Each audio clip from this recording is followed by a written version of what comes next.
স্বাগত জানাচ্ছি যমুনা টেলিভিশনের নিয়মিত আয়োজন প্রবাসী বাংলাদেশে। বিশ্বের বিভিন্ন প্রান্তে থাকা প্রবাসীদের খবরাখবর নিয়ে আপনাদের সাথে আছি আমি মহিউদ্দিন মধু। লেবাননে বৈধতা পেতে দূতাবাসের সহায়তা চান বাংলাদেশিরা। বৈধ পথে দেশটিতে পাড়ি জমিয়েও দালাল এবং নিয়োগ প্রতিষ্ঠানের প্রতারণার বেশিরভাগই অবৈধ হয়ে পড়েছেন। প্রতারকদের খপ্পরে পড়ে হারিয়েছেন পাসপোর্টও। সুযোগ পেয়েই পাসপোর্ট না থাকায় বৈধ হতে পারছেন না অনেকেই।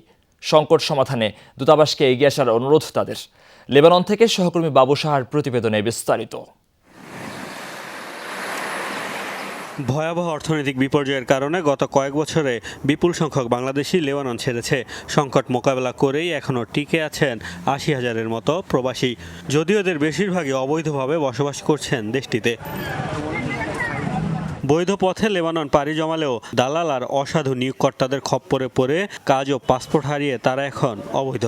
এরই মধ্যে কিছুটা ঘুরে দাঁড়াতে শুরু করেছে লেবাননের আর্থিক খাত, বেড়েছে কর্মীর চাহিদাও। এমন পরিস্থিতিতে অনেক প্রতিষ্ঠানই বাংলাদেশিদের কাজ দিতে আগ্রহী, তবে আইনি জটিলতায় থমকে আছে সেই প্রক্রিয়া। গত বছর লেবানন সরকারের শিথিলতায় আগের নিয়োগকর্তার অনুমোদন ছাড়াই পাসপোর্টের ফটোকপি দিয়ে বাংলাদেশিরা বৈধ হওয়ার সুযোগ পেয়েছিলেন। তবে এখন সে সুবিধা বন্ধ রেখেছে দেশটির সরকার। সে সময় অল্প সংখ্যক সুযোগ কাজে লাগাতে পারলেও বেশিরভাগই রয়ে গেছেন অবৈধ। সংকট সমাধানে বাংলাদেশ দূতাবাসকে কূটনৈতিক তৎপরতা চালানোর অনুরোধ প্রবাসীদের, যাতে আবারও সুযোগ মেলে সহজ শর্তে বৈধ হওয়ার। যদি দূতাবাস আমাদেরকে একটা সুযোগ দেয় পাসপোর্ট করে আমাদেরকে বৈধ বানানোর জন্য, তাহলে আমরা অনেক বাঙালি দেশে আছে, অনেকেই আমরা বৈধ হওয়ার জন্য চেষ্টা করতেছি। ৮ বছর হয়ে গেল বাংলাদেশে মা বাবার সাথে দেখা হয় না, যেতে পারি না। যদি বৈধ করার সুযোগ দেয় তাহলে সবাই আমরা বাংলাদেশে যেতে পারবো। আমি বাংলাদেশ সরকারের কাছে উদারত আহ্বান জানাবো যেন বাংলাদেশ সরকার এবং লেবাননের সরকারের সাথে একটা আলোচনা সাপেক্ষে অচিরেই যেন সকল প্রবাসী অবৈধ ভাইদেরকে বৈধ হওয়ার সুযোগ দান করে। প্রবাসীরা বলছেন অবৈধ হওয়ায় বৈধ চ্যানেলে টাকা পাঠানোরও উপায় নেই, তাই একমাত্র ভরসা হুন্ডি। এমন পরিস্থিতিতে দেশও হারাচ্ছে বিপুল রেমিটেন্স।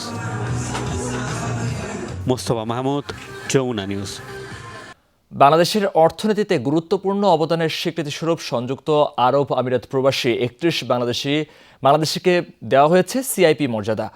এমন অর্জনে খুশি প্রবাসীরা। নির্বাচিত সিআইপিদের বেশিরভাগই দেশটিতে নানা ধরনের ব্যবসার সাথে জড়িত। তাদের অধীনে কাজ করছেন বিপুল দেশি বিদেশি শ্রমিক। নিজেরা রেমিটেন্স পাঠানোর পাশাপাশি এই প্রবাসীরা নিজেদের প্রতিষ্ঠানে কর্মরত শ্রমিকদেরও বৈধ চ্যানেলে টাকা পাঠাতে অনুপ্রাণিত করেছেন।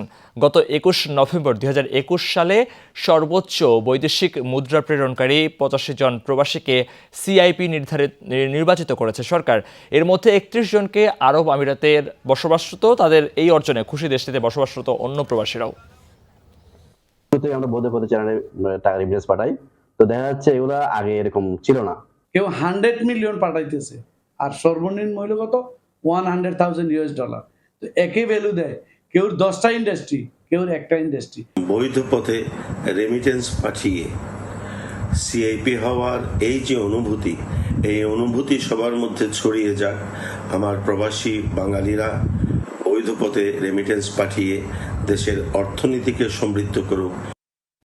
আর এই ছিল প্রবাসী বাংলাদেশে। এতক্ষণ সাথে থাকার জন্য ধন্যবাদ সবাইকে।